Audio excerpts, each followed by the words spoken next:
Welcome to the Crossing the Stream podcast. I'm Eric.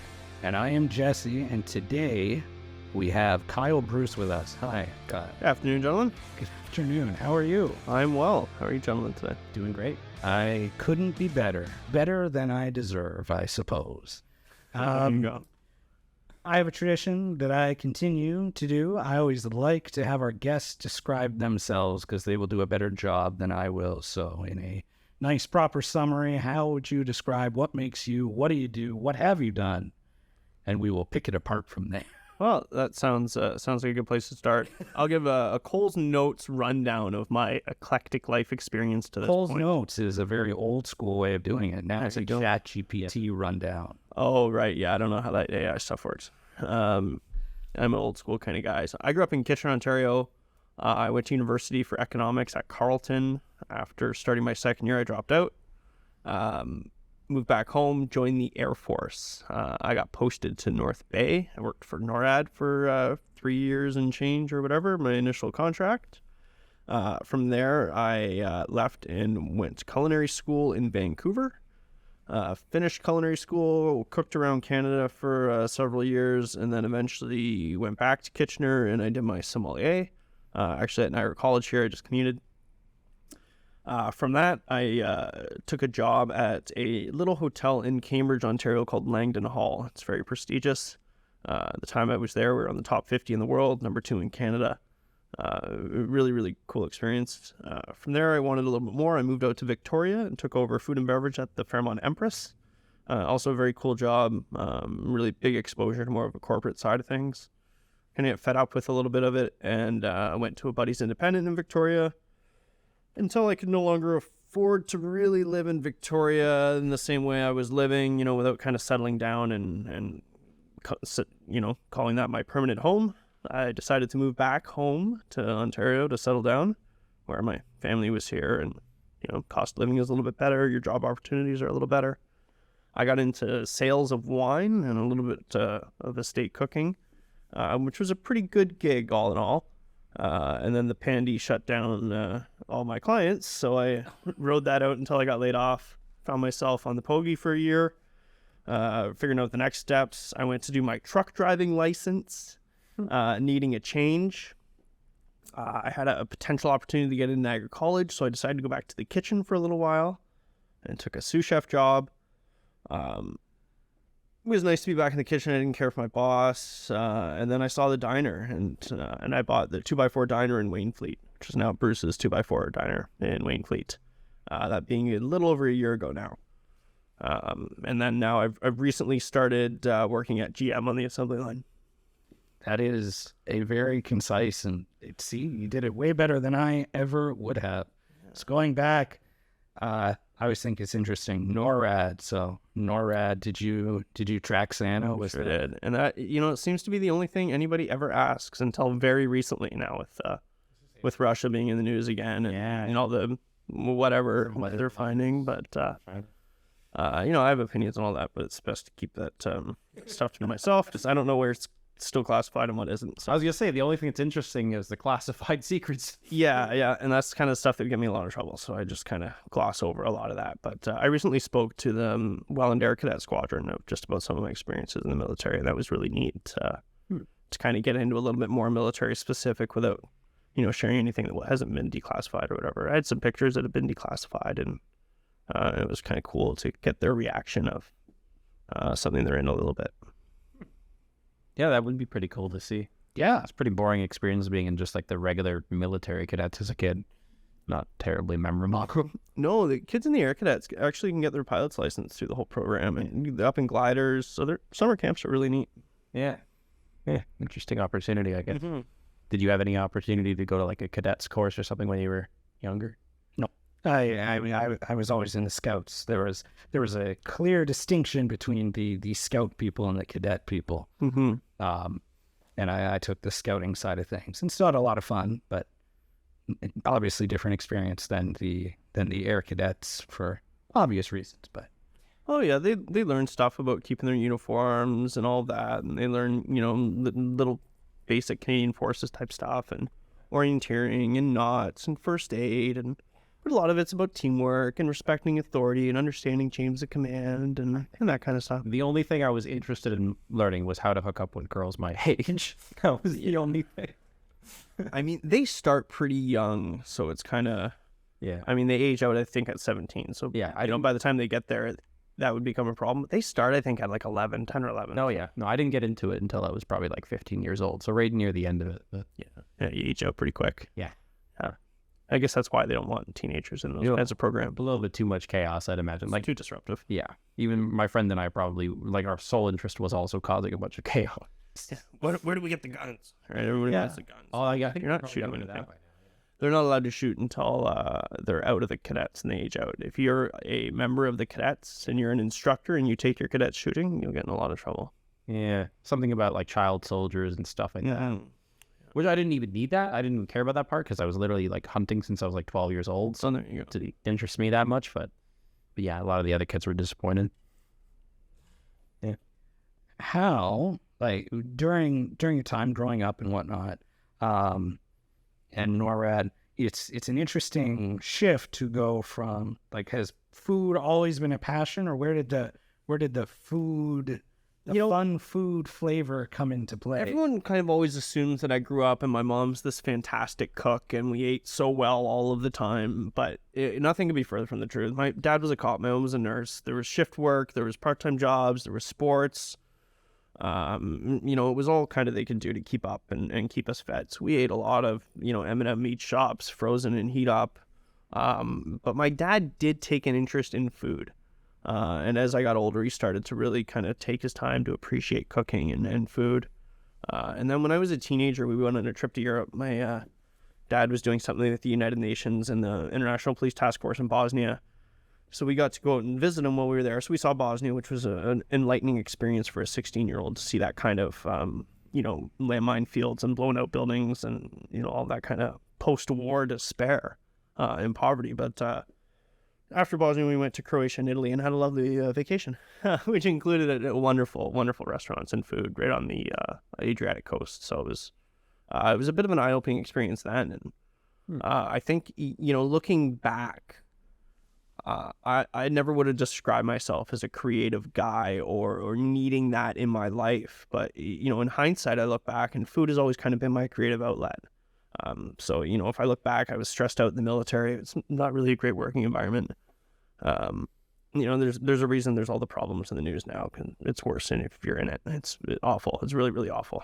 Changes do, and a lot of us are very happy it's coming, albeit slowly, but you know, so to deal with the stress, I think I just started cooking. And I was like, well, maybe I can do something with this. And the celebrity chef was famous, you know, you had Bobby Flay out there fucking cooking and raping, and Malto Batali was out there fucking cooking and raping and doing whatever these guys are doing. And you're like, yeah, I think chef's going to be a good job, you know, you can get famous and rich and this will be awesome. And, you know, chicks want to sleep with you. And nothing could be further from the truth with the life of a line cook. You know, so you just kind of get down that road and eventually ended up where I am now. And like, you know, many times as I try to get out of the industry, it keeps kind of pulling me back in. Sounds like the mob. It's that, you know, jaded thing, right? It's Just when I thought I was out, they pull me Right? back in.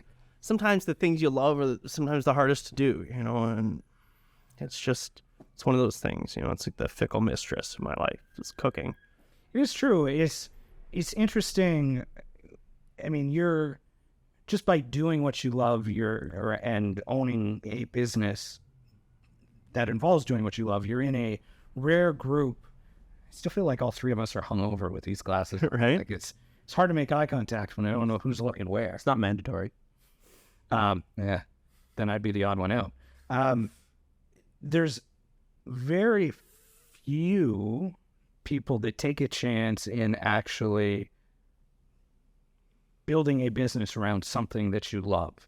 And the ones that do, sometimes there's a giant degree in how far they go. There's a lot of side hustles. There's a lot of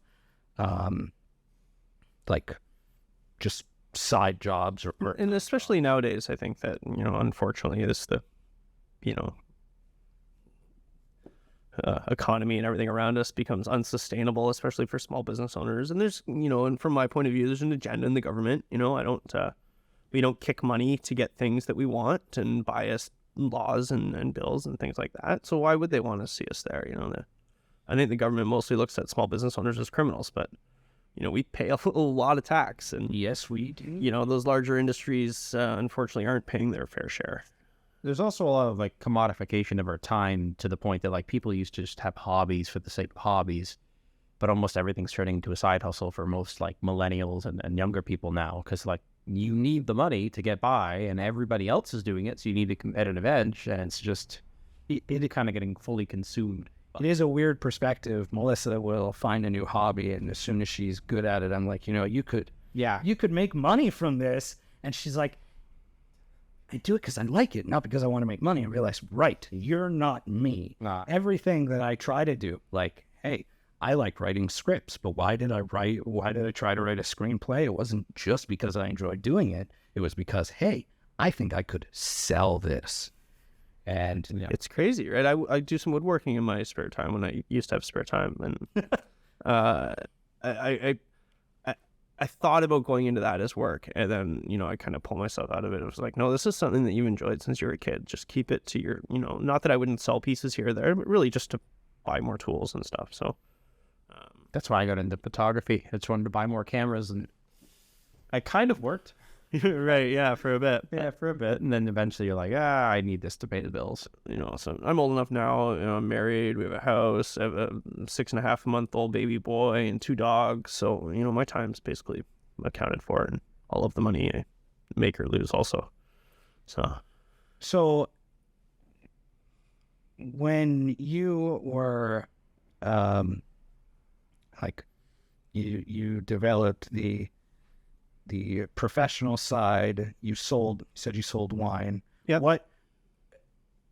What attracted you to the selling of wine? There's a lot of people out there that look at sales still, unfortunately, as like the lowest possible type of job, which I disagree wholeheartedly. Those are people, like, put them in a room with strangers and see if they sink or swim, and they can tell me how easy sales is, for those of us that can do it. And I have that sales niche I have for a long time, when I was a kid selling running shoes at a sports store. But it's that ability to kind of find common ground with somebody and generate a little bit of a relationship out of thin air. To me, that's all sales is. If you put the time in to know your product, you'll probably be better at the technical side of it. But if you build the relationship, people will trust you anyway.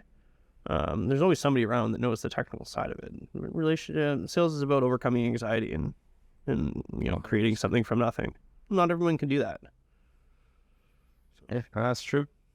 Learned a heck of a lot in the 2 years I was selling cannabis. So I mean, it was like right? the first And you're selling drugs. Like, drugs sell themselves, man. Like, do you know how far people go out of the way to get drugs? Just because the government really fucked that whole legalization thing up, and they're still doing it. But I mean, like, you have something that creates its own market. Yeah.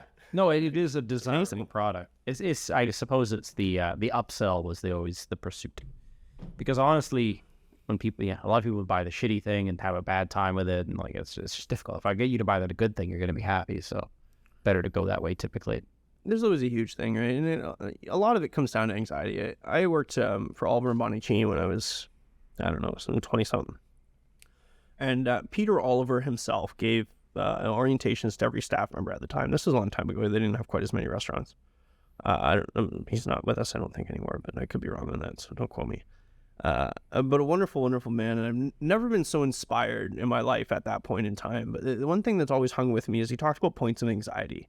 When somebody walks into a business for the first time, there's certain points of anxiety that they'll experience along the way, whether it's a restaurant going into the host stand or whether it's walking here and you see all the cool jerseys and stuff on the wall and you're, I don't know what to do. There's not a thing of rules laid out for me, so I know what to do. I might have to interact with a person, and what if that person doesn't like me or thinks that I'm wearing something stupid? Like all these thoughts go through our head, which are nonsense, and they hold us back from enjoyment of life generally. But I mean, that's the reality of things for a lot of people. So, kind of when you understand to empathize with people more than not, you can really ease things, and then you can find out what people want. But, People often ask how you make a good sales. Well, ask what they want and listen, and then do what they asked you to do. I mean, like, the customer will tell you exactly what they want if you've created a safe space for them to tell you that. Yeah.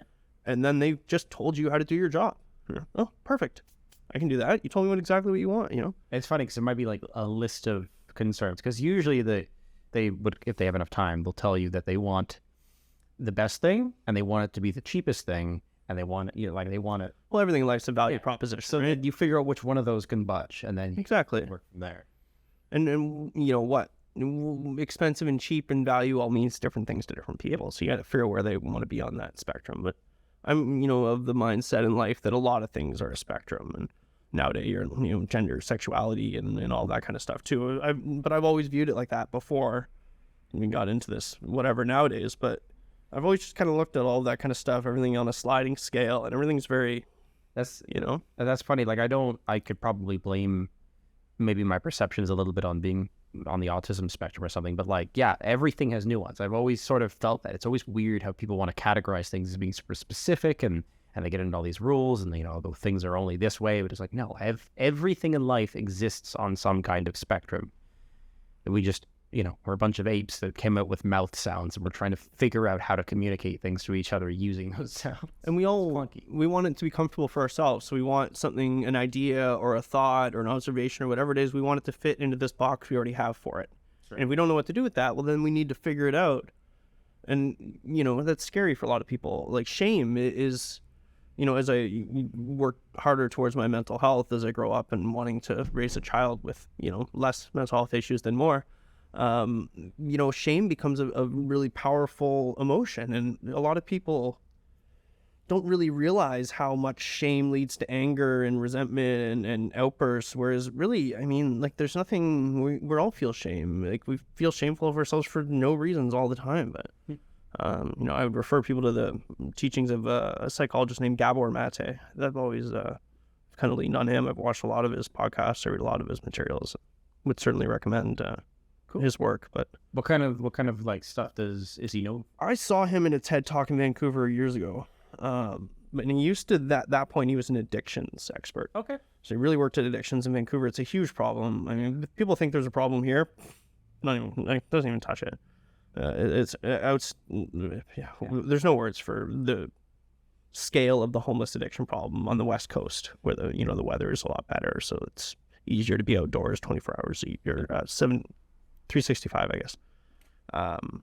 But throughout his research and everything that's led him, now he's a child psychologist, because at the end of the day, every one of those addictions has led to childhood trauma, intentional or non-intentional.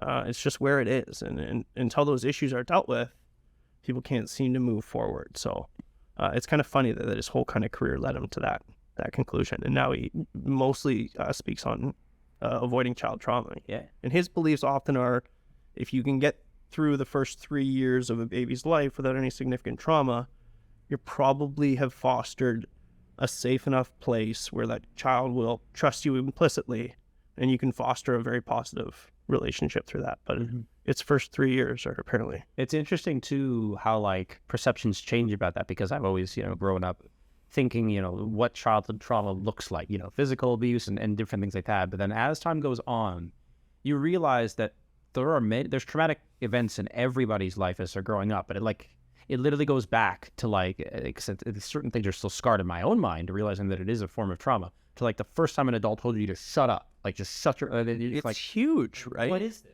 And then what happened in your adolescent and early adult life that reinforced those behaviors and went, oh no, they are right. Like for me, I have an immense guilt. I carry guilt around all the time. My parents were of the generation where they were told not to hit people, don't hit your kids. So they guilt tripped us, and they thought that would be better than hitting. Well, time tells us that's really not. It was not good for us at all. Yeah. And overcoming that. And I don't blame my parents. They did the best that they could with the information they had available. We would all go back and do things differently, but my parents did a great job for the hand they had dealt. There's a lot of people maybe around my age, or just like millennial kind of generation, that are now combating a little bit of those things with their parents and bringing them like, and trying to figure out, like listening to what their parents have to say. And a lot of times it's this sort of make it or break it, where the parents are understanding and they kind of talk and like, or, say that, yeah, things could have been better or whatever. They could have done certain things better. And then other ones will just almost ignore, like, no, that never happened. And this whole denial kind of thing. And then that doesn't foster any relationship. One of the weirdest things, I'm trying not to cry on this podcast, but sometimes I can get emotional. At least you got glasses, right? I can hide it. When I first opened the restaurant, I felt like I cried every day for ages, like for weeks. I cried in front of my staff. I cried in this, and then like, I don't know, through it all, I'm just more jaded and angry now. So now I don't feel that same emotion. But throughout the renovation process, I remember my mom pulling me in the kitchen one day and was like, I just want to apologize to me. And like, I tried to apologize for like how she raised me. And I was like, Mom, you don't need to apologize for anything. Never. I appreciate that, that you would have this conversation, but you don't need to feel bad.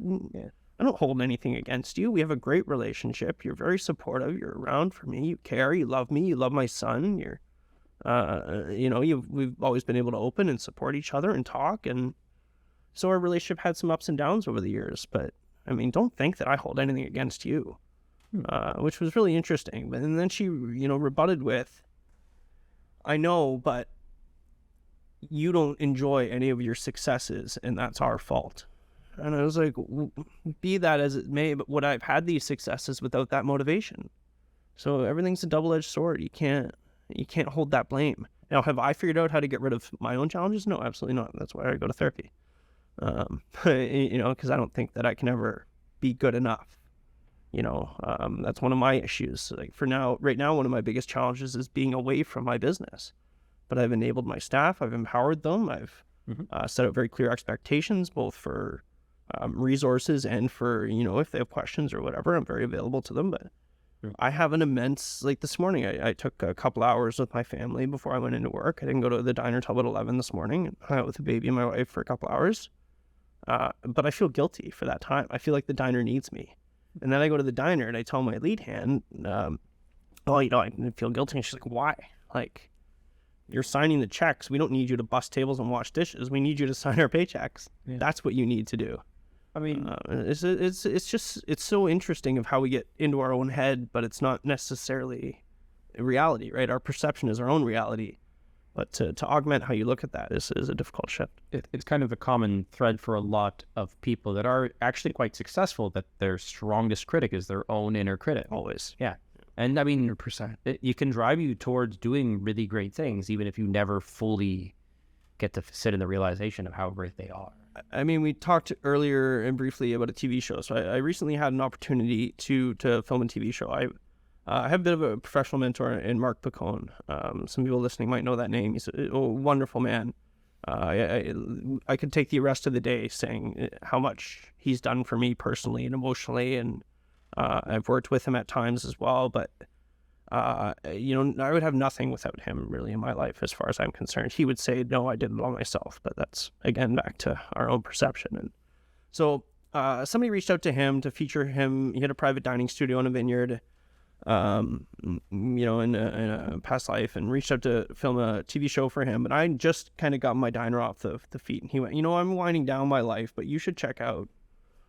And one thing led to another, and I ended up getting the episode of this TV show. So they came out to Wainfleet in the fall and shot an episode of the diner and a little interview. And then later in the fall, I went out to Winnipeg for a cooking studio shoot. So I watched it, did the shoot. Everything went really well. It was Frank Digital out of Winnipeg. Again, could not say enough great things. Mary, the host, the show is called Dish with Mary. It's on AMI. Mary, the host, is amazing. The Frank Digital team from top to bottom were absolutely amazing. Like, they were so professional. They're so great to work with. They were so nice. And then the episode came out, and everyone watched. I watched it once, begrudgingly. And everyone says, "Oh, I do such a good job," but I spend the whole time picking it apart. My wife's grandma was over at a family dinner the other day, and she hadn't seen it yet. And my wife's parents were like, "Oh, let's all watch it." And fill your boots. I'm out of here. Nope. I watched it once. I will not watch it again. Because I don't see the good. I tear it apart. Right? I critique every little word. How could I have said that? How could I have moved my hand differently? How could I have? That's ridiculous. Why do I stop myself from allowing me to experience my own joy? Again, why I'm in therapy. That's fair, but it's a very common. Very common. Like I remember, and I'm with you. the running this business in the past 3 years, there have been some of the highest highs that I've had in my entire life and some of the lowest, darkest feelings that I've ever had. It's incredible. We have talked before about never being in the mental, I mean, there's mental health crisis, and we talked about never being in the mental space to ever actually like do something drastic. But there were some times in the past 3 years where it was so dire, it felt like nothing was going to work. I mean, I don't want to cut you off, Jesse, by any stretch. So no.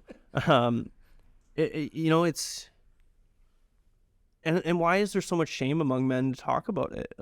Shortly after I got out of the military, I was drinking a lot. I didn't really know any other way to cope with my problems, thanks, in part to the military. And I almost jumped off a bridge in Vancouver. The police picked me up and I ended up in the hospital overnight. It's not something a lot of people know about me, I guess more now, but, we have these stressors and these experiences in our lives, but, for some reason we think we have to deal with it ourselves because everyone else has got it all together. And that's some of the most sideways fucking bullshit, excuse my language, like, how did we get to that point? Like, at what point, where did our fathers go, no, it's better to never deal with anything that bothers you? Well, now we What? It's perhaps a lot to do with how individualistic our society is and how a lot of times, like, we're taught to sort of not ask for help, to do things by yourself, and there's more pride associated with it and various things like that, and almost the shame of working with others. But then you look at other cultures, like there's one guy that I follow, he's born in Italy, but like he grew up there, and he talks about how everybody has a network. You have all your family and your friends, and you are so close, so much closer than we are with like our most like close people. That network is in place of what we would use therapy for. Like, they have that, and we go to therapy because we've become too weak. Those of us that are privileged to the point to have access to that, which is like, let's not, I'm not going to be all righteous and shit about it all, but I mean, I think that we're really lacking of what we need in our but again, that generation of men that if your check engine light pops on or you're 200 kilometers over on an oil change, they're freaking out. But you can scream and yell at your kids and wife every day and think that's not a check engine light. Like your oil doesn't need to get changed. I say the same thing with my diner. Like, these guys put high test in their trucks that are 20 years old that are going to run regardless. But then, they're trying to find the cheapest, shittiest, processed, chemical-induced food to put in their guts and thinks that's okay. I'm like, dude, you're going to have that body a whole lot longer than you have that truck. Yeah. Figure it out. Figure out what's important. Don't yell at your kids. Eat nutritious food, not all the time, but exercise. It's a good example of how people's priorities end up in the wrong place. And maybe the place to blame that is largely just cultural influence, like what we're taught to value. And there it is. It's that capitalistic, I'm going to rant on this podcast probably because I can't help myself. Childhood marketing.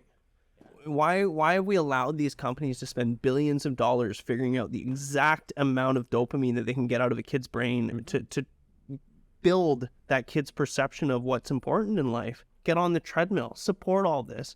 Like, I'm working at this job to pay for all this shit I don't need. Yep. It doesn't bring me joy. It just is what it is, Like, it's a great company. I have no complaints. Everything's great. I get paid. I'm happy. I do my job and I'm happy.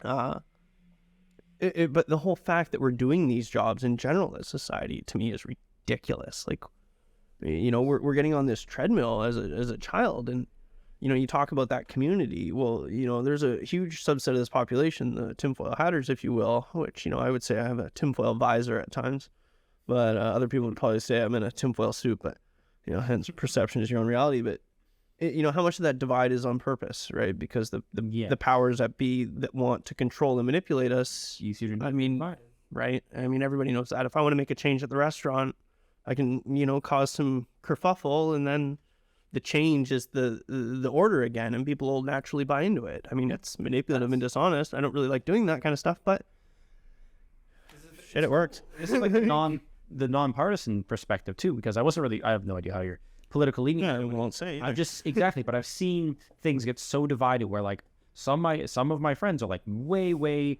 pro this government, pro whatever, and then like other family members and friends are like so much the opposite that like it's just regular conversation today to like, okay, we should support this to full, I don't know, communist dictatorship, or no, we should assassinate our prime minister. And it's like, what is going on? And what's the scariest thing for the 1%?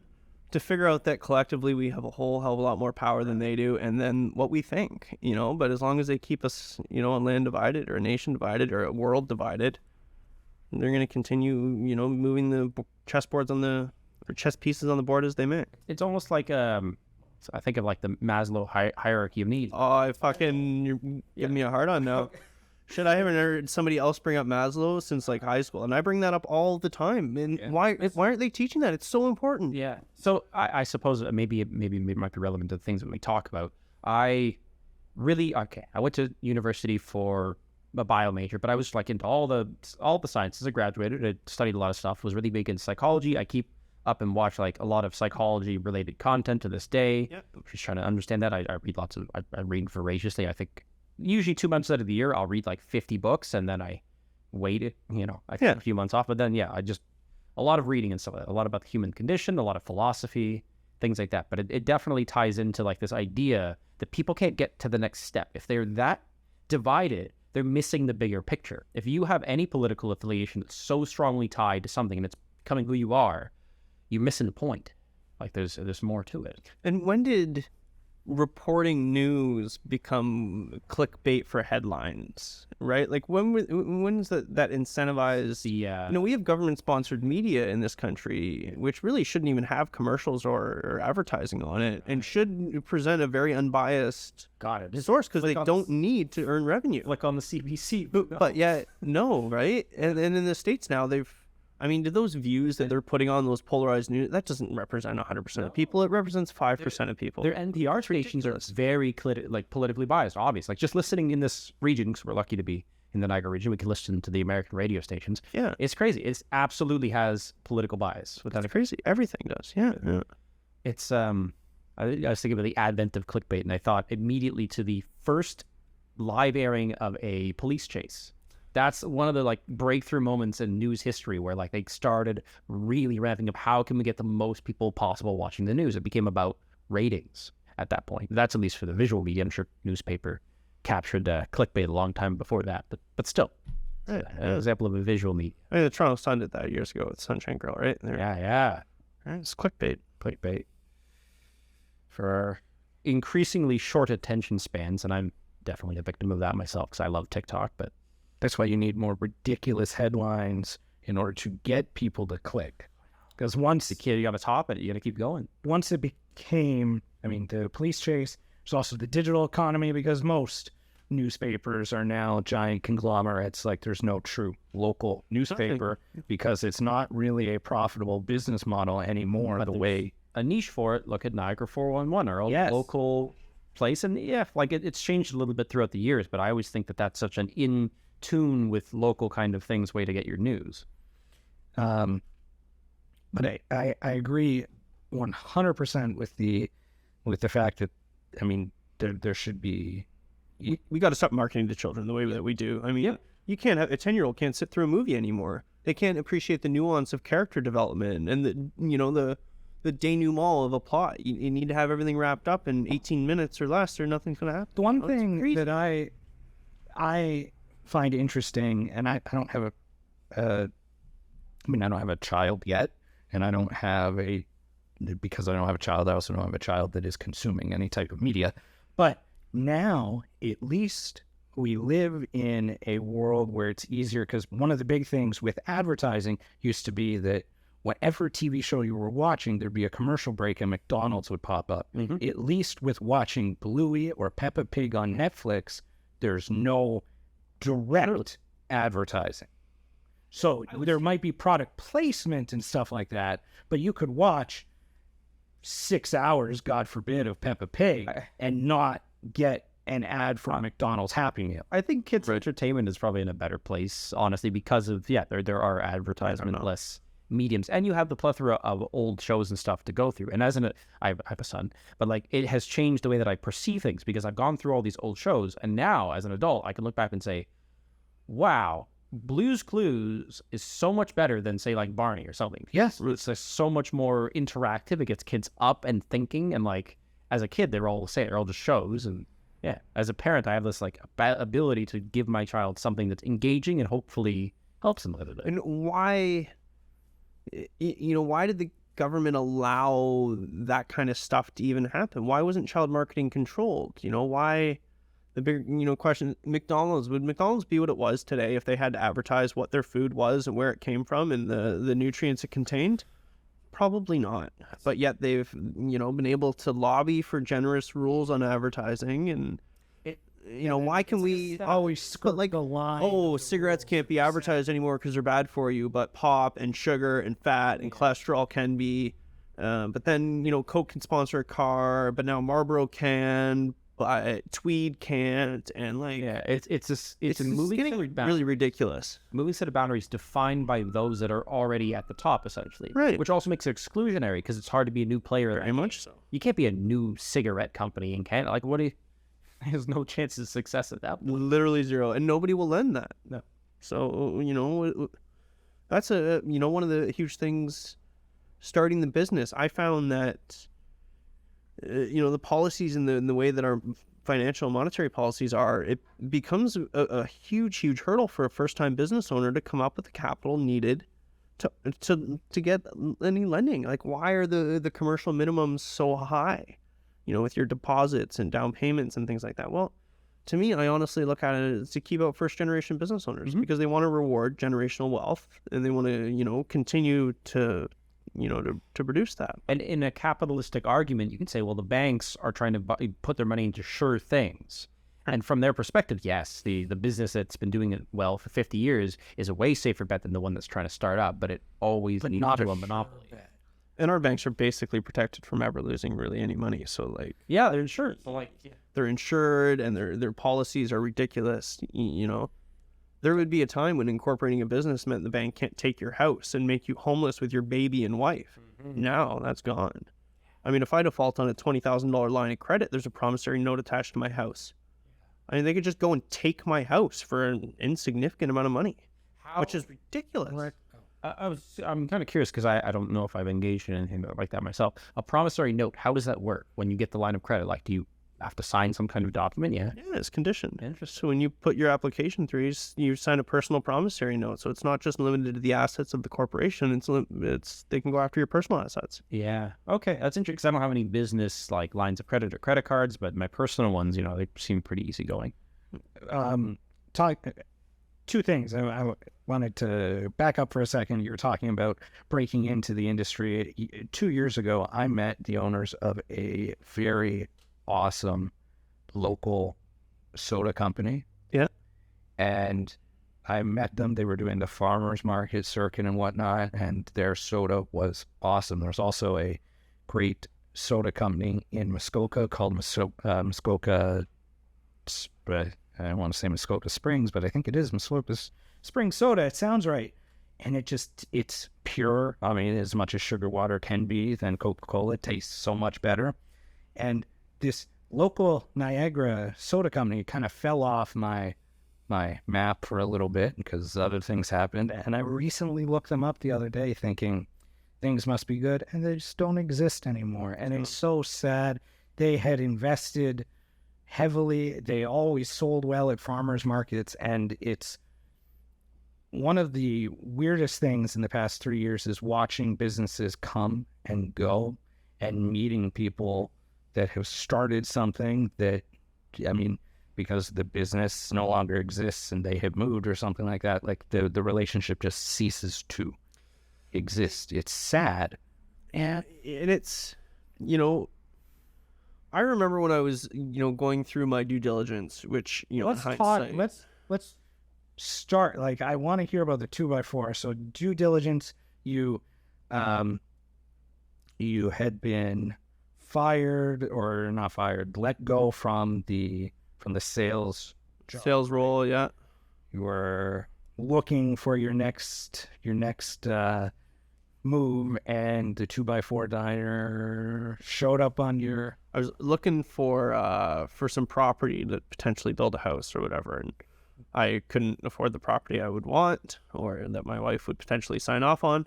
But the 2x4 diner was for sale. So I went, well, maybe. When I driven by it years ago, I thought maybe it would be, a really cool experience. And, if somebody listened to me talk 8 months ago, it will have a different tone than listening to me talk today.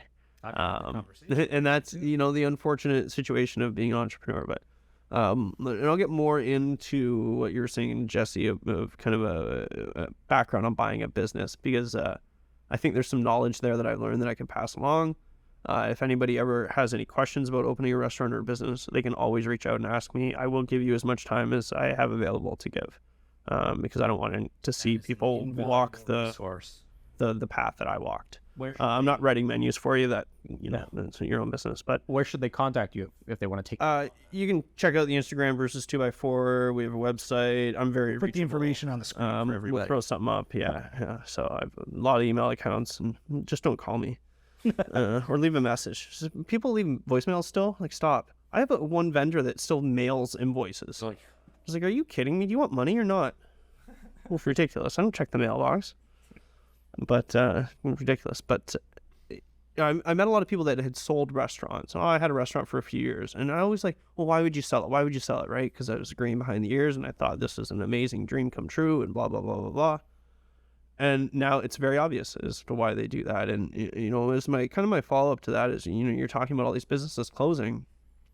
I'm not going to get into the conspiracy side of the pandy and all that BS, but you look at the government has the statistics of business owners. They know where the demographic that they mostly lie in, especially for restaurants. And let's be honest, most of these diner kind of style restaurants that aren't like one-off ethnic restaurants, which, I very much enjoy, are owned by boomer aged white people. They're 60, 65 plus. They're retiring. The economic pressures of the last 4 or 5 years have driven down their dollars to spend on maintaining their buildings and properties.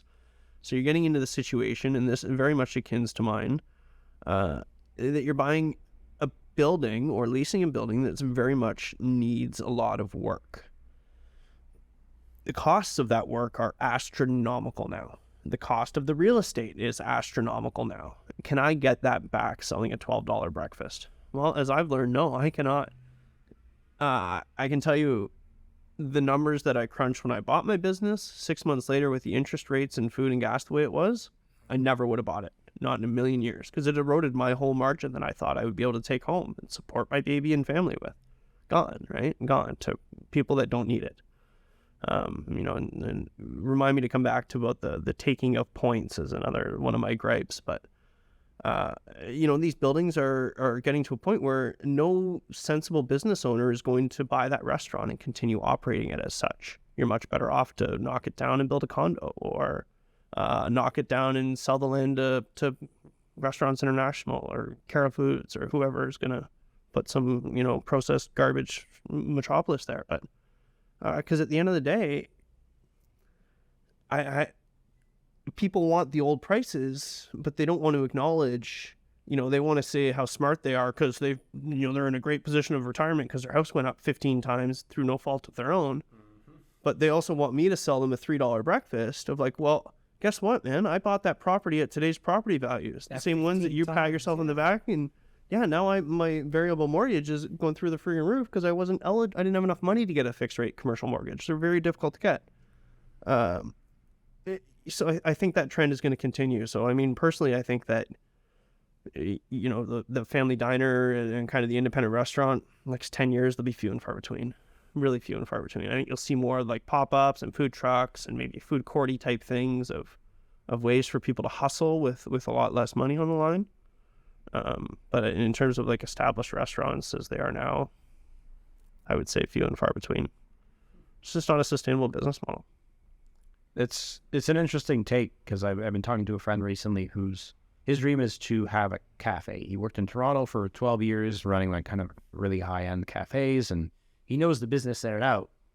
But the thing that I like to talk about a lot was the finances and his ideas of how it would be profitable necessarily, but it's just always fun to sit down and run the numbers because you immediately start to question yourself and you really see how much cost there really is. And that's it. I look back and look at my business plan from time to time, as any business owner should. And the realities of what I thought or what I was quoted and where that value is now is they're not in line. Mm-hmm.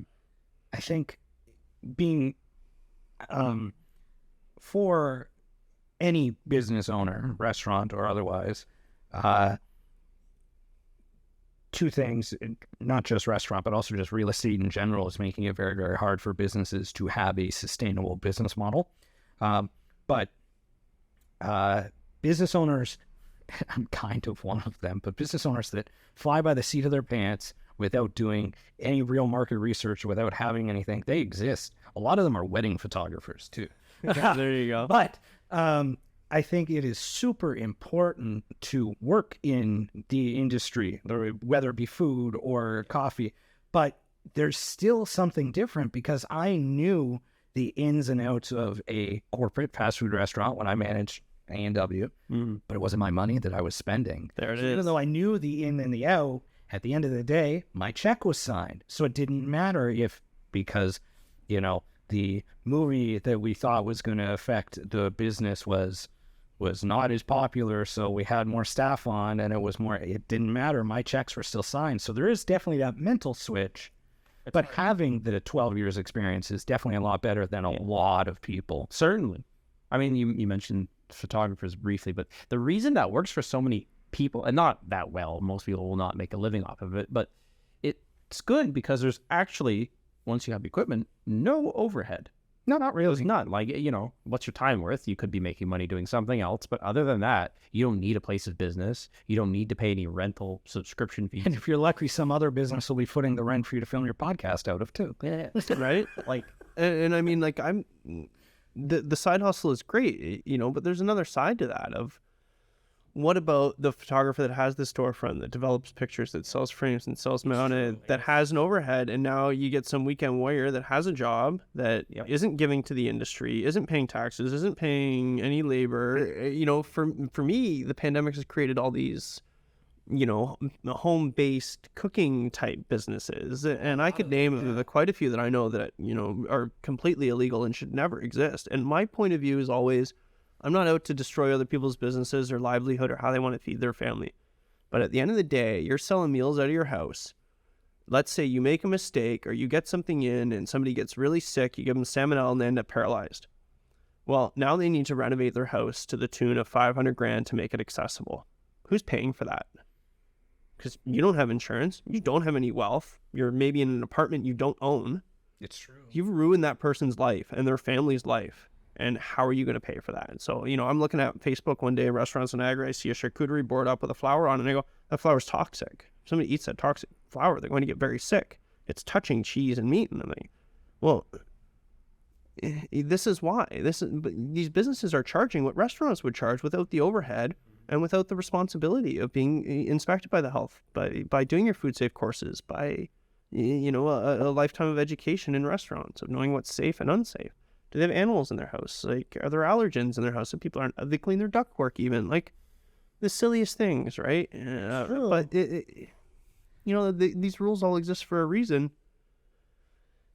And if it's not going to be policed, they're just eroding out our small businesses even more, right? I mean, it should be policed. The photography business itself a little bit less so. is weird because it is a wild west out there, and there are a lot of photographers that we know that have studios and whatnot, and they have to tailor their business model to,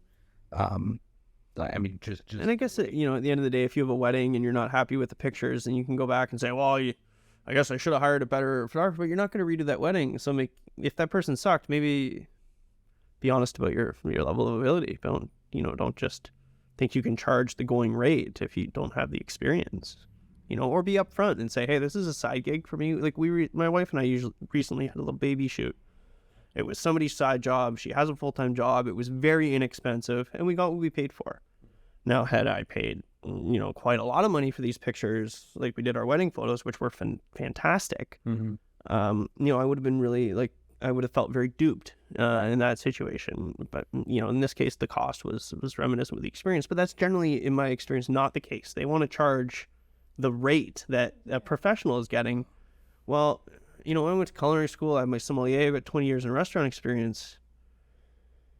It's the old adage of, I don't know if you guys have ever heard the story of the plane that was broken down, and they brought in all these mechanics and nobody could fix it. And they brought in this other guy finally, and he wanted, $10,000 to fix it. And he goes up and looks around, hits the hammer one spot. The plane starts up and away to go. And he goes, I'm not paying you $10,000 to swing a hammer once. No, you're not paying me $10,000 to swing the hammer once. You're paying $10,000 for the 10,000 times I swung it to know where to hit it and how hard. Yeah. Right. And that I think we're eroding the value of experience in our world, which sucks too. It's true. There's on our photography side of thing, we raise our prices very cautiously because we don't want to end up in a part of the market that we don't fit. We don't want to end up, because there's people out there that are willing to pay $15,000 for photos, but they are the people that are not getting married in a backyard in Wainfleet, and they're not the people that like to have fun, and we like to have fun with our photos. Well, no, probably have fun. We've never done one like that, so maybe. You never know.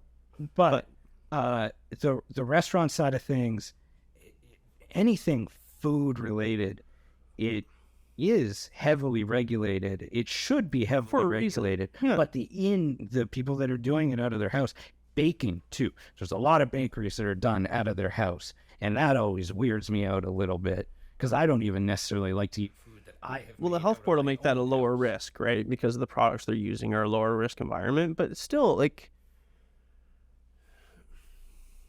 why not give credit to the person that went to school for it and has learned how to do it at a high level and has created a business and that can do it on a regular basis and be there to support the economy and give people's jobs and give the community a meeting place and, all of those great things that, that businesses bring communities rather than, if everything goes underground, that's a kind of a strange way to live. So let's talk due diligence. I love talking about due diligence. Man, there's a lot of days where I sat back and went, I bought a bag of magic beans from this lady. Well, that's what I was going to ask. Like, we had some similar experiences here in terms of the magic beans, but we also thought that we did a lot of due diligence, and I'm sure you thought so too, right? Yeah. So what, if somebody were to come to buy, I suppose specifically a restaurant, but also any type of business, what would be like the number one thing that caught you by surprise? I mean, like, it's been long enough now, but the dishonesty, like just the straight, from business owner to business owner to be able to look somebody in the eye and just not be able to trust them anymore, and that's how I feel. I'm so jaded. Like the situation of which the person I was buying it from, I thought they would have been upfront, just given the situation, just tell me the truth, right? Like, at least let me prepare, if it's bad news, whatever. Lied through their teeth till the day, till the very end of it. And even at the very end, after the deal was done, and like, there's no way I could have got out of it. It was mine. Still to lie to me. It was like, if you just told me the deal right out of the gate, then I could have been prepared. And so I ended up being closed 5 or 6 weeks. I ended up almost, 30, 40 grand out of pocket that I didn't have. I used to drive a really nice black pickup truck. You remember that? Now my wife and I have one car.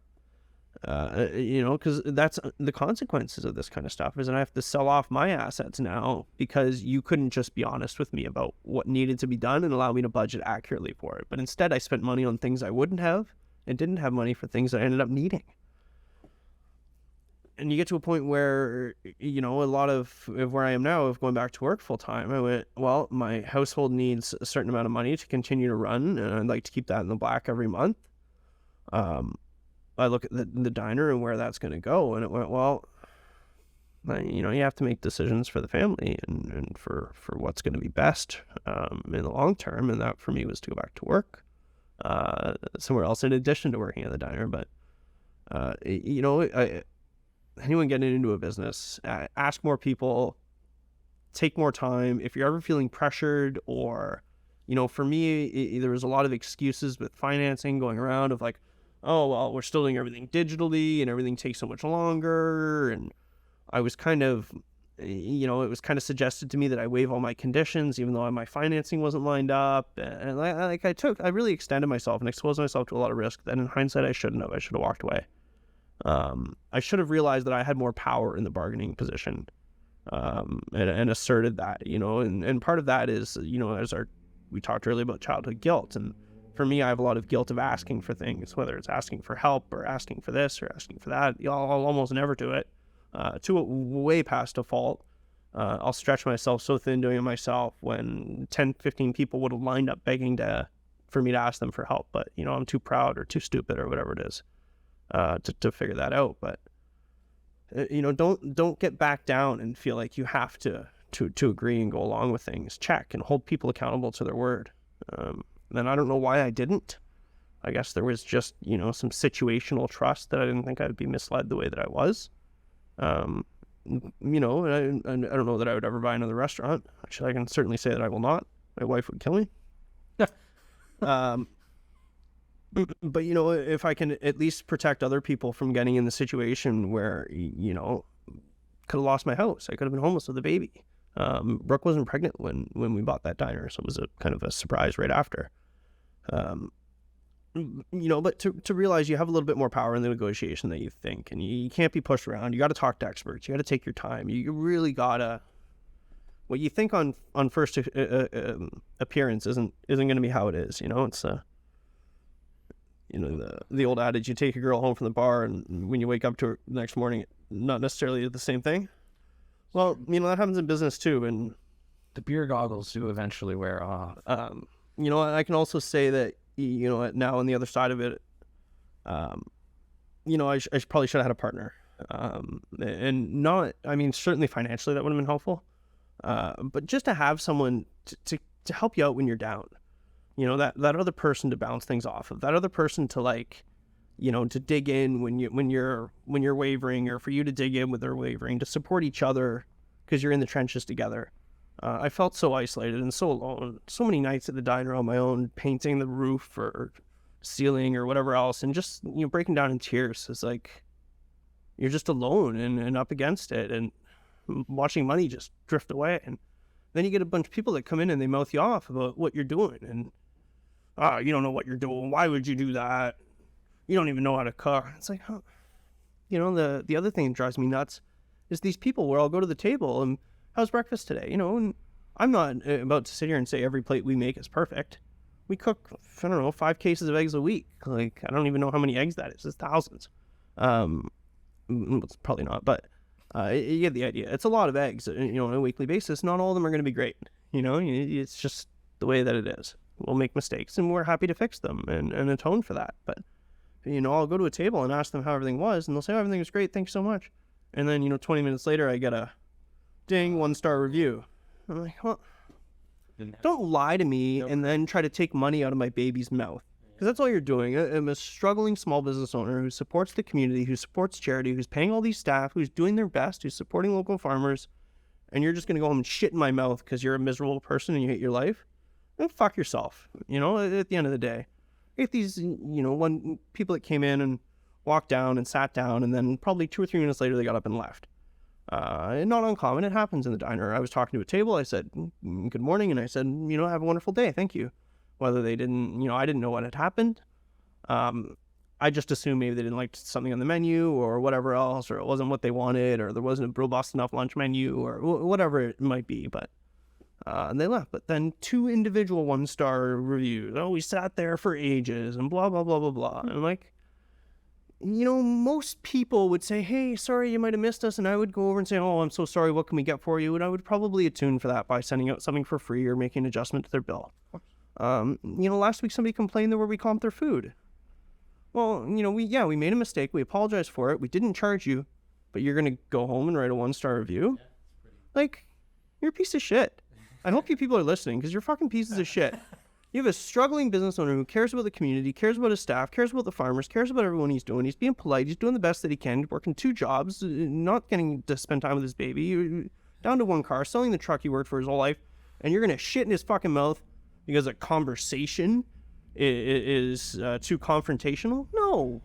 And nobody's unreasonable. Just express your complaints and allow us to resolve them. When it comes to the food industry, like, I feel like I have such the opposite of entitlement. Like, for instance, if I go through a drive-through and with people, and people are like going a little bit complicated, they want, you know, things modified, this, whatever, and we get a drive-through and there's one thing wrong, like, there's a lot of people that always to go back, to go through it, whatever. I will never do that. Like, worth going through McDonald's drive-through. The bar should be down here. You got most of what you wanted. And like, it's not something I want to interface with even slightly. But that leads to its own problems. The fact that there should be enough competence in an industry too. And don't complain about the prices to me referencing McDonald's. McDonald's food cost in each one of the restaurants is like 5% or less. Yeah. And mine's 35% or more. Yeah. You decide you want to eat at a restaurant that spends less than 5% of their income on the food. Yeah. You're eating at the restaurant. Keep in mind. Versus a restaurant that's spending 35% of our money on our food. Yeah. Well, where are you getting better? Like, come on. McDonald's has invested significant money into people to make the building as hostile as possible to get you out so another customer can get in. Like, right? Investing on making you leave. And the less people they can have in that building, the better everyone is. Yeah. You know, the more that can be automated. Not that I'm against any sort of automation, but, you know. It is an interesting, the automation side of the restaurant business. Like, I've watched it develop. There's a lot of movement in having an automated machine that runs like a deep frying machine and whatnot, and perhaps burger flipping and whatnot. But it's take a while to get used to. I've been to some restaurants that have used their oh so lovely robot wait staff, and it is weird. Like, not even just like Orwellian weird. I went to a Eastside Mario's for a birthday, and they had a robot, and it would just occasionally chime out the a bada boom bada bing or whatever, and it was in the people, like the human wait staff's way. They didn't like it. Was like, did it do anything useful? It brought the food to the table, but we still like sometimes. So it's a weird business. And then say on the clothing front, I get phone calls from companies that want to sell us automatic folding machines. And then I get thinking, well, that used to be somebody's job. I fold a lot of shirts, but if I ever get to the point where I have so many shirts that I can't fold, I might end up having, like, automation is important in some ways. There's nothing wrong with automation, but there's a human touch in a restaurant. I remember the weirdest experience I ever had, again, at A&W. It was a morning. Somebody came back and said, there's shell in my egg. And I said, we'll correct it. And he's like, I just wanted to let you know, I'm actually not upset because that means it was freshly cracked. Which, like, And I'm like, that's fair. Yeah. It's now, on the other side of it, I get egg shell in my egg all the time at McDonald's, and I don't really think of it as a positive thing, but perhaps. At least it, because most restaurants now have went, like Tim Hortons kind of held out for a bit, but now they do freshly cracked or whatever. Yeah. But they used to just do egg patty, which is a concoction of whatever. But at least now, if you get a little bit of crunch in your egg, it's just a subtle reminder that somebody did just fresh crack it. Right. Which is nice. I've upped my egg cracking game. I have backyard chicken, so I got way too many eggs, but just by, apparently, it seems to work. I don't know, maybe it's nonsense, but the best way that I found is people literally just drop them, and then the membrane keeps all the shell, and you can just pull it open. I've always cracked it on a flat surface, but it seems to work pretty well. Oh, the dropping. Yeah. It's dramatic. I don't want my staff dropping eggs. No. I can see how it's not really the most appealing technique, but it seems to work for me, at least. Now I've got this one-handed egg cracking way that I do it, and it works most of the time. They'll all crack with one hand. Yes. And generally it's one person cooking all the eggs, even on a Saturday or a Sunday. She's amazing. There's an art to eggs. Very, very good. Such a wonder. I'm getting really good at them just because I have so many of them. Yeah, no, it's Sunny's very good for you. 3 sunny side up every day. That's a good head. I love sunny side up. There you go. Mm-hmm.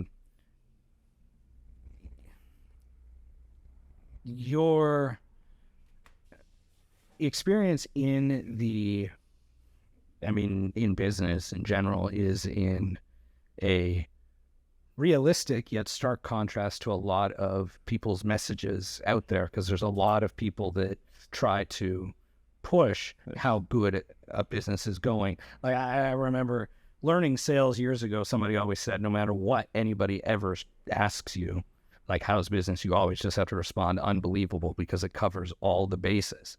And it doesn't matter. How's business? Unbelievable. How's sales? Unbelievable. How's your mother-in-law? Unbelievable.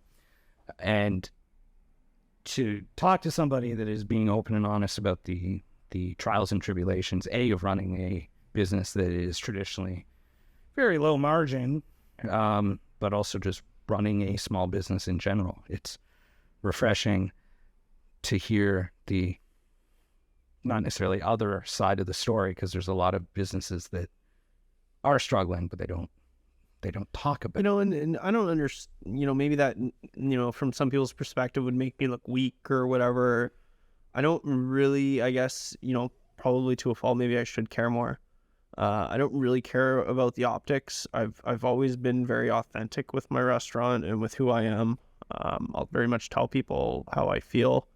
And I'm going to do things the right way at the restaurant in terms of our approach to food and service and staff treatment and all that kind of stuff. Our slogan really was "Be the Change." It was the first post I put out when I started that business. And,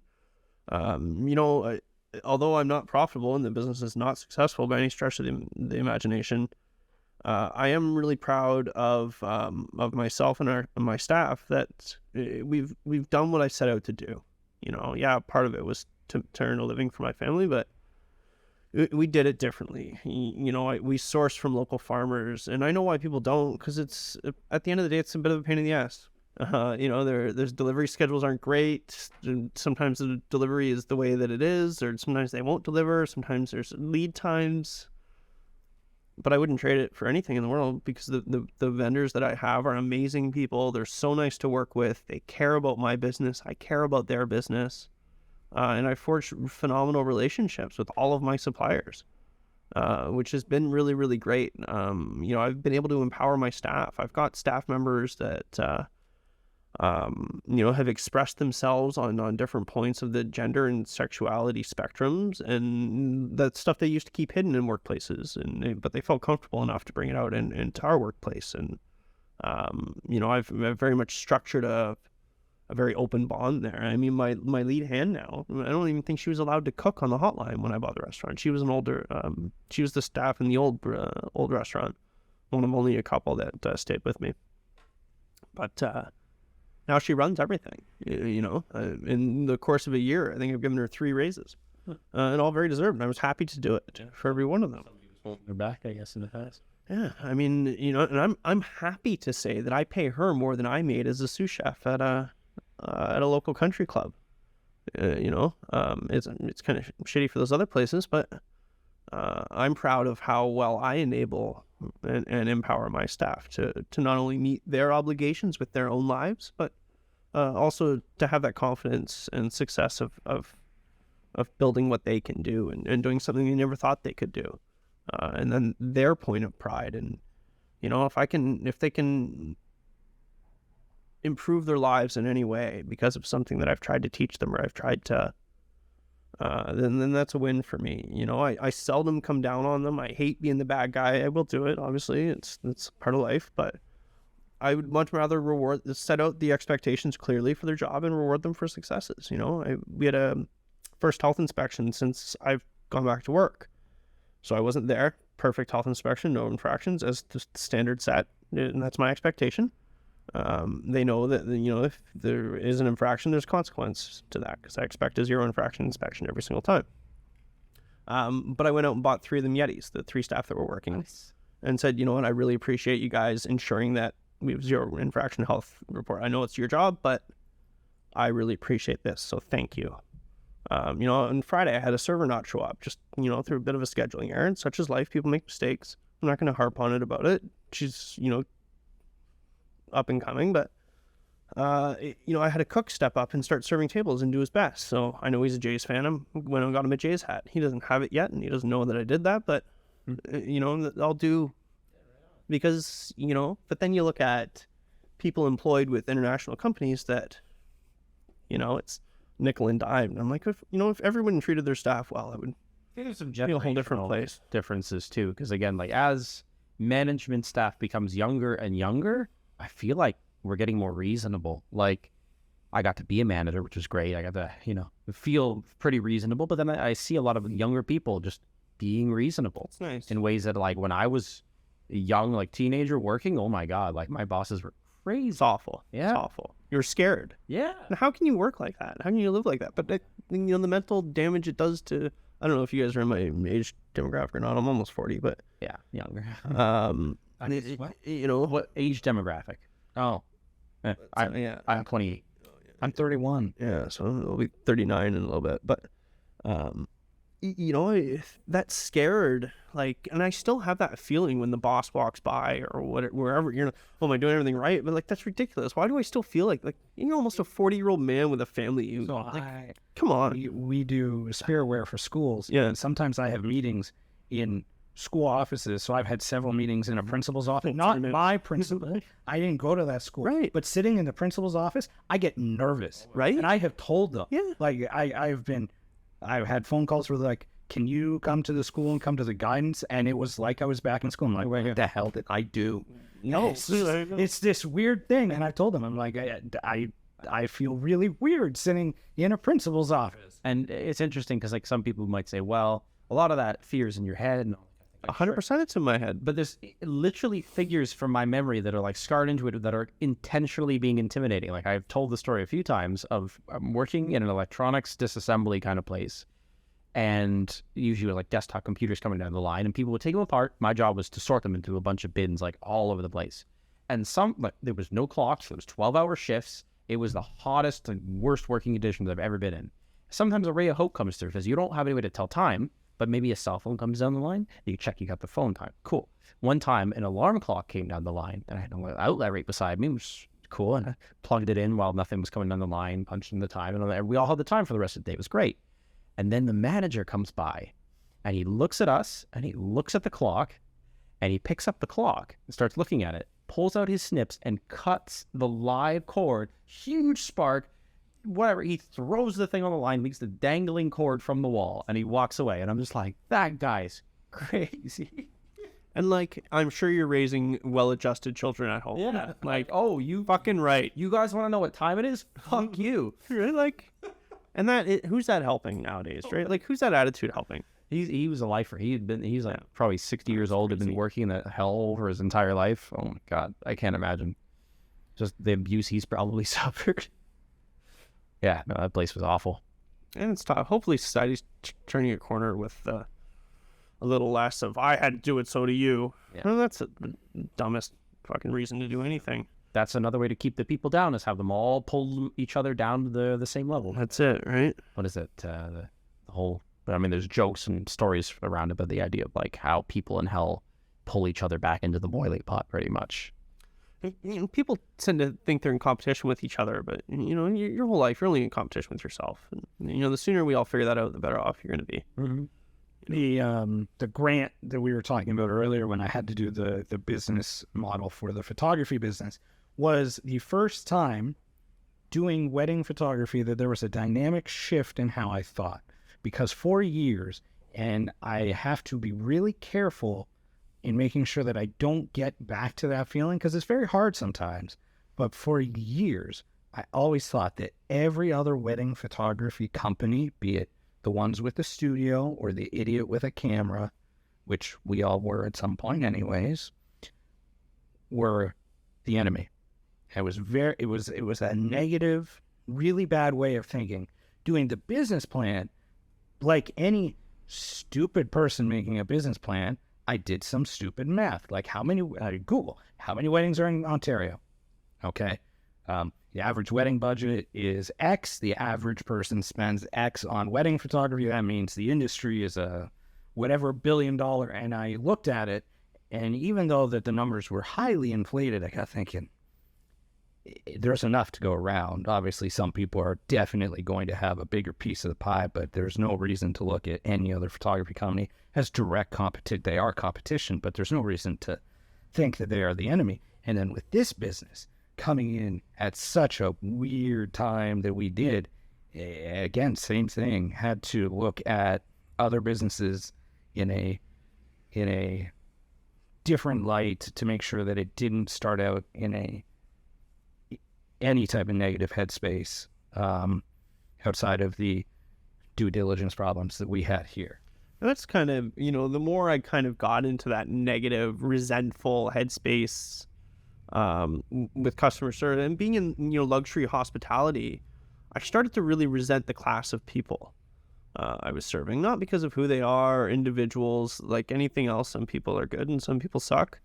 But I just had a resentment for that mentality of hoarding that money or the hoarding the wealth or the braggy behavior, like all of that kind of stuff. There's some interesting entertainment on the sidewalk there. It's fucked, and he's huffing on a volcano bag and stumbling all over the sidewalk. There's some wild stuff that's happened here.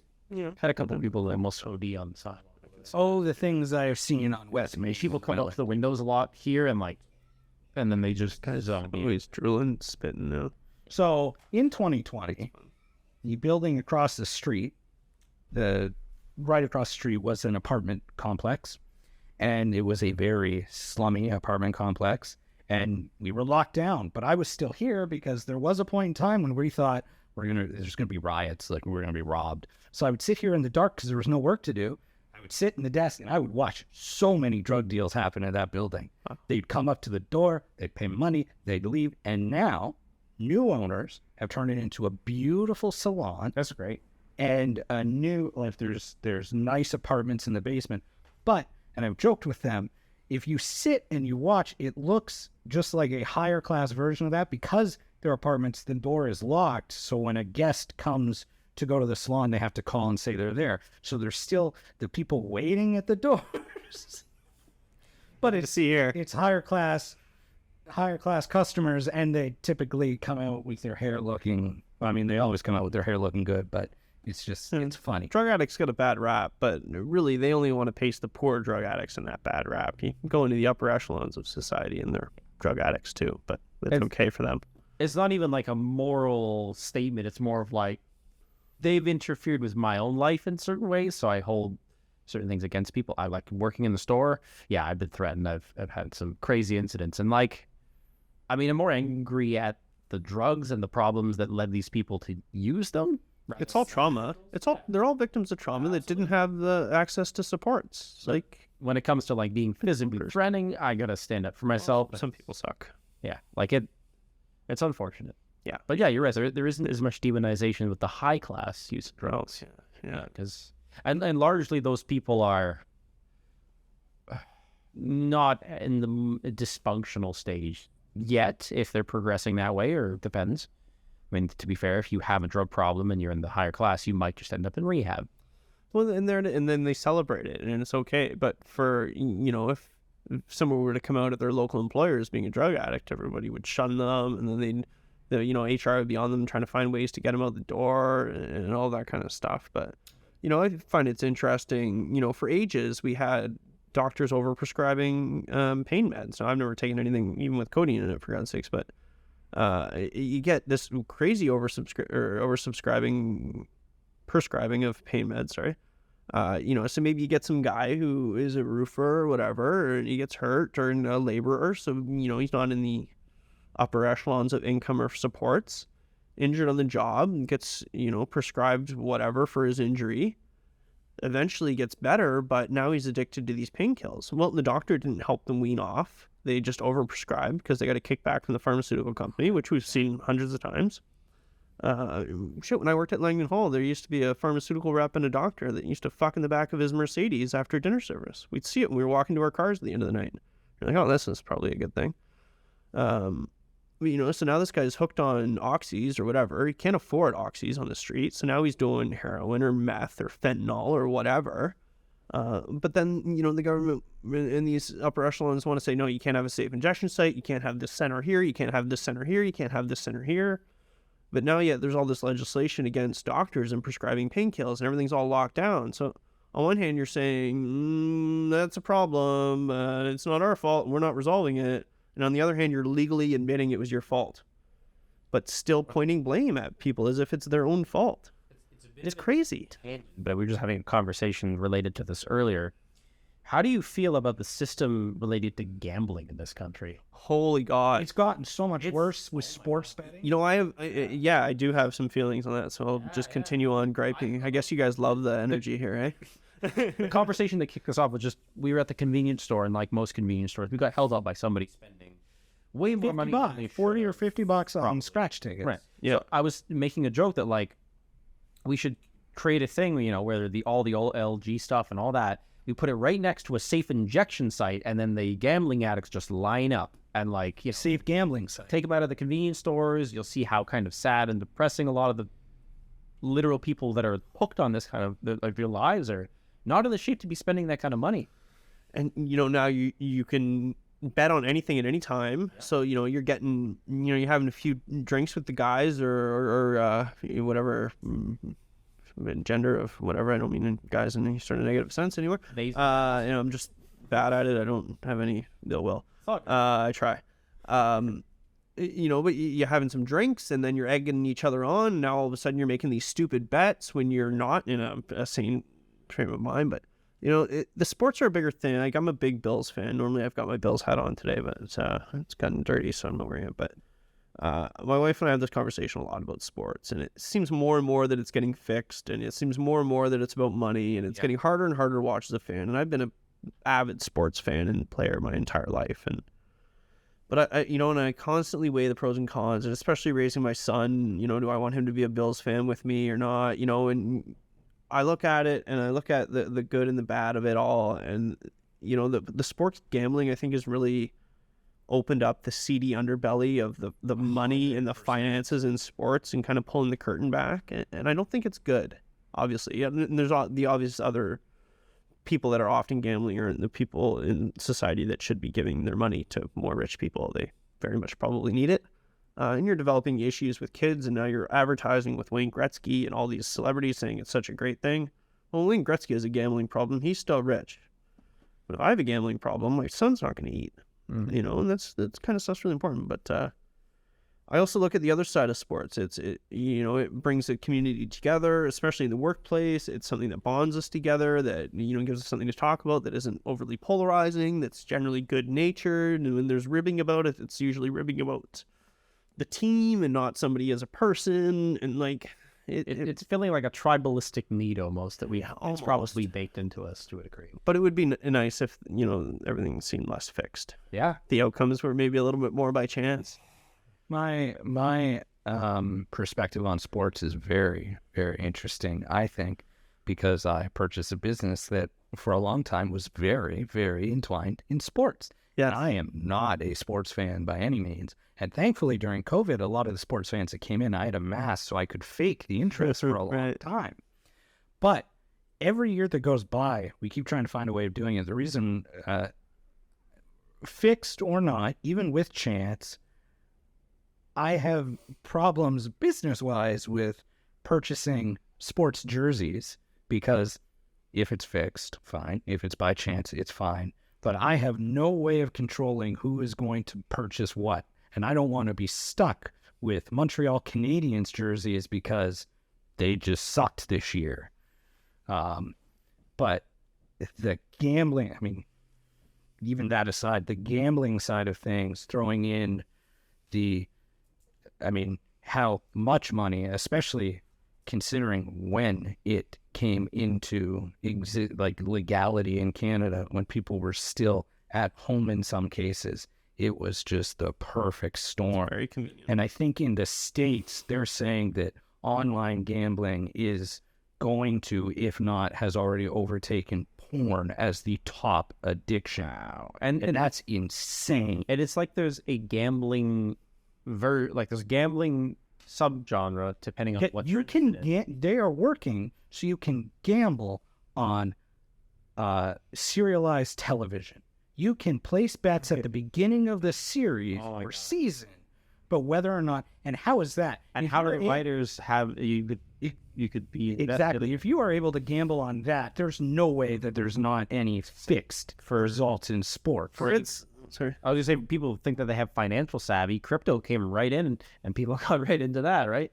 It's people jump on like they're gonna get rich, but these things have been devised by the real rich, and it's just another way for them to take more of our money. Yep. I wish people would maybe give them less of our money, and that would change. But I actively try to avoid get-rich-quick schemes as much as You possible. think you're above all that, you know? Like, people think that they go to Vegas and beat the casino. Well, did you notice how nice the building was that you walked into, and they're just giving shit away for free? How do you think they pay for that? That's my 50% on credit cards. 51%. Yeah. It took a long time, but credit cards, all these things. I have a cashback credit card for this store. It's just the way it goes. Some suppliers need them. But if they're giving me cash back, it's coming from somewhere, and it's coming from some poor business owner. We know where it comes from. Exactly. And then I just, if I can 100% avoid it, we are very quickly getting rid of any supplier that only takes credit. Like, we are going to a completely debit or check-based business because it just makes me feel better, which I think is important. But it just, going into debt and with gambling or anything, it is horrible. Those credit card companies are brutal, right? Like, you know, the nicer the card looks, the more my fee is going to be at the other side of things, which sucks. I mean, on the other side is when interests are at 0%, do they lower their interest rates? They sure don't. No, I think it's a little bit different in the States too. Like, our credit cards the interest rates have stayed stable even when Forever. they've gone up and gone down. Like, Same with banks right now in their savings versus interest accounts, right? They're saying, well, no, we can't give out the same interest rates as we charge because we need to, you know, like insulate ourselves from bad debt. And, oh, you mean like keep your profits at, you know, in general. But like the whole core of our economy and everything relies on these corporations increasing profits year over year indefinitely. Yeah. Let's, like, you know, from three guys who are, It is you know, like 100% mouth breathers, it's literally impossible unless you start taking advantage of people or lessening, like, you get to a point where you've reached your maximum profitability for the product you're having, and what's wrong with that, right? Like, there's nothing wrong with that. That's but it's not growing the economy, and then it screws capitalism up. It's not growing year over year at a certain percentage. But like, it's still but that's putting a silly money thought. to the economy. If you are selling, like, there's rumors based on, again, not an industry any of us are in, but Apple has been buying back a ton of their stock. And there's rumors that eventually they are going to want to go back to a private company. And when that happens, that's fine because they're not beholden to their shareholders anymore because they won't have any. I would love to see what the company does if it was to. If you're not fully profit driven and continuously have to post profit, have a chance to innovate. yeah, And there it is, right? And you know, it's just insane. Like, it's absolutely insane how that idea continues to run. Like, it's just bonkers. Or the idea that like competition leads to innovation. Like, no, it leads to monopolies every time. Like, somebody's going to win, and they take home everything from everybody else. You know, like our food in this country. Yep. We already pay the highest wireless rates because we don't have enough competition. Now we're going to do the same thing with, you know, if our government would allow some of these American companies to come in and stop. You know, I'm all for Canadian companies, but let them compete and earn our business because they're Canadians and they'll figure out a better way than the Americans will. I just believe that. But, you know, like, let's bring them in and see what happens. Let's bring T-Mobile or Verizon in and Wegmans in, and let's see where Zehrs and Bell go. You know, like, I'll bet you their pricing will get a whole lot more competitive real quick. Yep. Something will never happen because there's too much lobbying for it not to happen. You know, my biggest thing now, we have the technology to have a referendum on almost every issue. Do we need members of parliament, you know, representing our say, which does not represent any of our say? Let's be realistic. We're not the people they're protecting. Why can't we have these referendum based? You don't need an elected representative to take a wagon across the country and speak for us at Parliament anymore. We can speak on anything we want at any point. Yeah. We could have an unlimited amount of online surveys. You can tie it all to your. If I can file my taxes online, you could certainly put in referendums and votes online in the same way, right? And suddenly there's an incentive to like sway people's beliefs a lot more. Now you want to change what people think to align with your business, and I'm sure there's a lot of toxicity that comes from that too. Well, I mean, there's a double-edged sword on everything, but, you know, our people, you know, one of the other things I say all the time, just kind of tongue-in-cheek, is, you know, if we made people vote to access social services, and not in a way to remove their access to social services, but in a way that would make politicians come up with incentives to that aspect of the population because they're going to vote, as opposed to coming up with incentives to encourage the part of the population that already votes that doesn't need the incentives. Would they start caring about things more because that's the percentage of people that would be dictating who is in power and who's the wealth and who they're, everything. We could play devil's advocate and play the other side of that, and it would eliminate their rights and all this kind of stuff. It's politics, but genuinely difficult. It's ridiculous. Yes. Through and through. Yeah, everything's going to have lots of flaws. If it got better for the poor and less good for the rich, I don't think anybody would complain about that. But I think that's dreaming of a better time in a fictional land. And it would be a seemingly fictional. I think we are. I don't know if it would ever actually happen, but we are definitely in need of a overhaul of the way that our government and a lot of governments work. A lot of in the world, yes. Representative democracy isn't, I don't know if you guys are familiar with Colin Quinn, the comedian. Yep. I love one of his, he talks about the charter in the States or whatever anyway, you guys know what I'm talking about.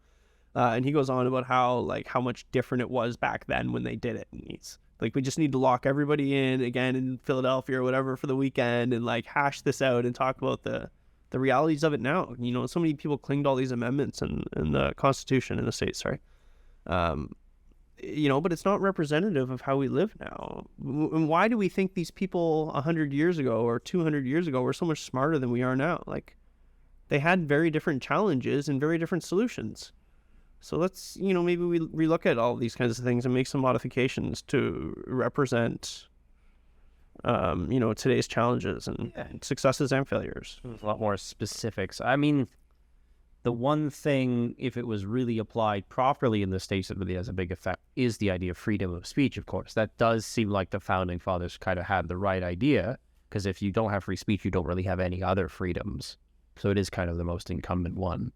But they need to stem from there and run with that spirit, perhaps, to rewrite a lot of other things to make it a bit more of a better conversation and give the common person more power with their free speech.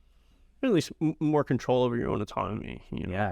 Maybe society can reflect the need of society, not the needs of what the rich people think the society needs. And actual needs. Mm-hmm.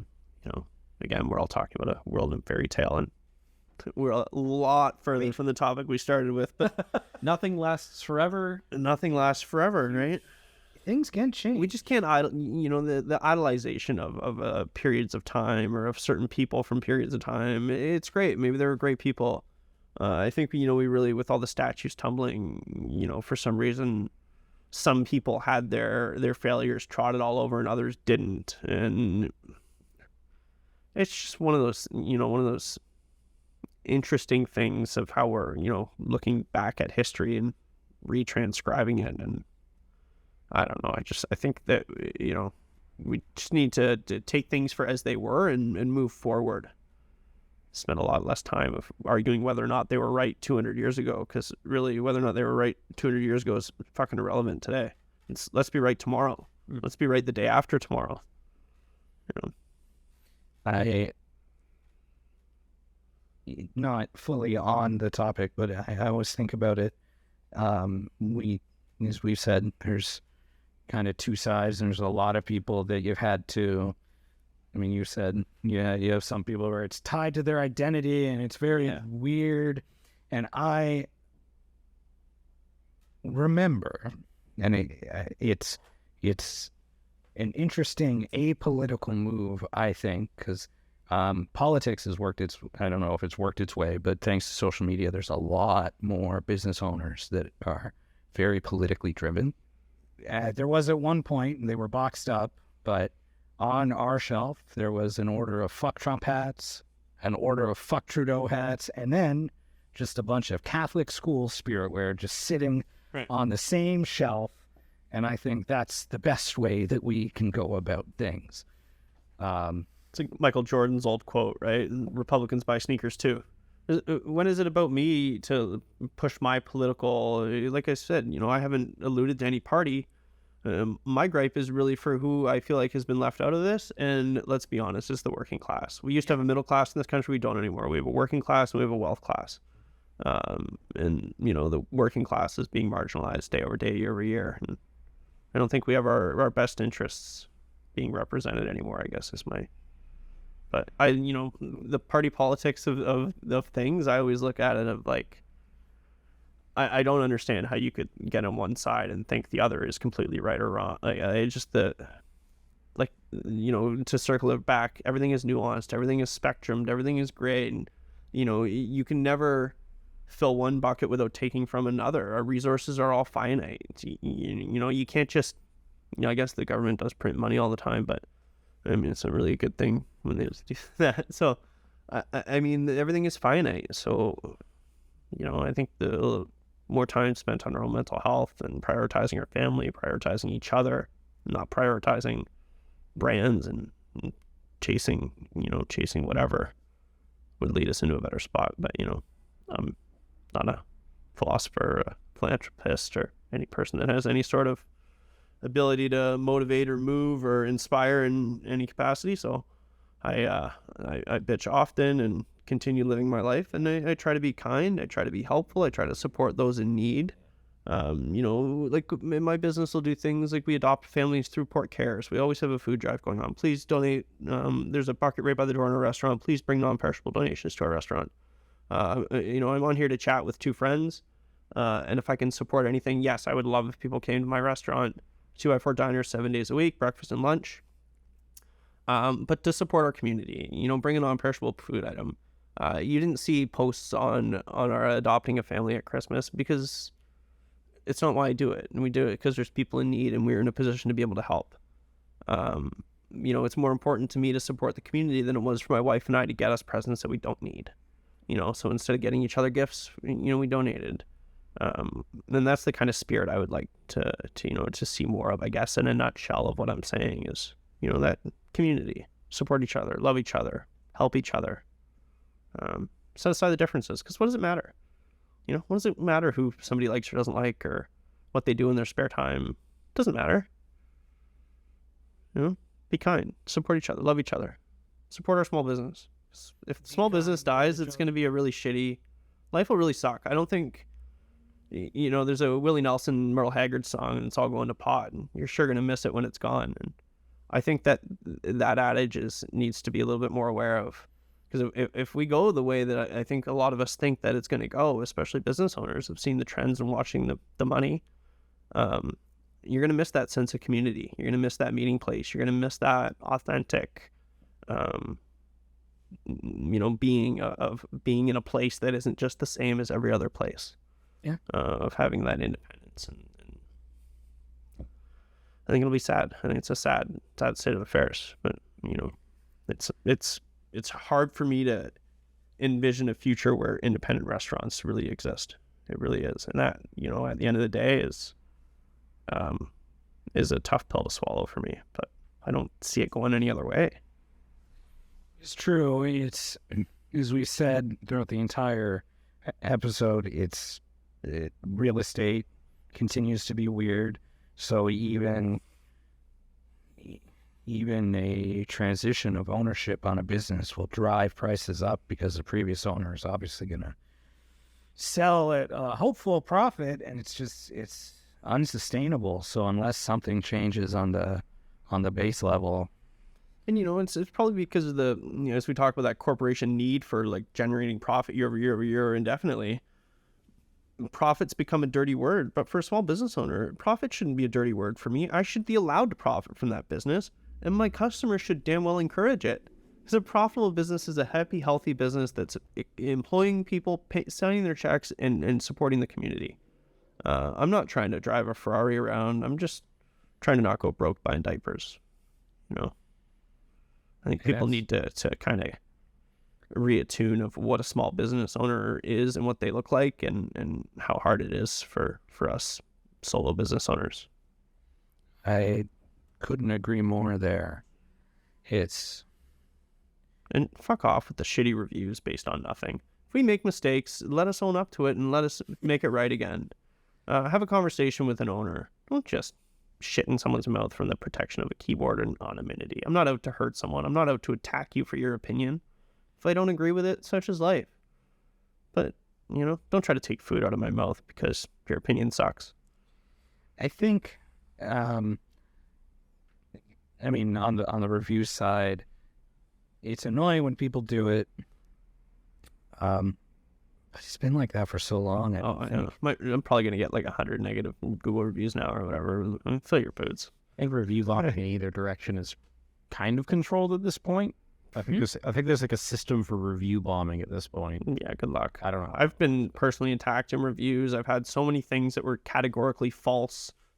Things quoted from when the business wasn't even open. Google won't remove any of it. Every single time I've tried to report a review that was personally insulting or just categorically false or misrepresented, never once has it been reviewed. And then if you want to turn off Google reviews, they'll make your business unfindable on Google, which is ridiculous. How do they have that power, right? Like, then they're just stealing content. And now I'm going to go on another rant. Like, menu pictures. I've tagged and flagged so many old menus of trying to get rid of them. I've uploaded my own, and they continue to pop up. People still call all the time. People complain when they're there because well, Google, pull down the old menus. When the restaurant owner goes, this is my restaurant, this menu is no longer, pull the photo. Like, come on, do better, Google. Yeah, this could go on. Oh, we could bitch with this forever, yeah. But it is weird. They have all the power because nine businesses out of 10 will be using Google as a free resource forever. And as a free resource, they can do what they want because even though we are the business, we are their product that they are selling. So if we don't abide by what they say, it gets messy. Well, guys, 4:00. Yeah. What do you think? Yeah, I think it was a phenomenal conversation. Any other questions you guys have for me? No, I think we had a great conversation. It really, it was really enjoyable. Yeah. Sorry if I offended anyone. I didn't mean to. I'm an opinionated guy. I have my points of view. I'm not a hurtful person. And if you take anything from this, support your small businesses, whether it's mine or somebody else's. Just be kind to people. Stop being such a dick.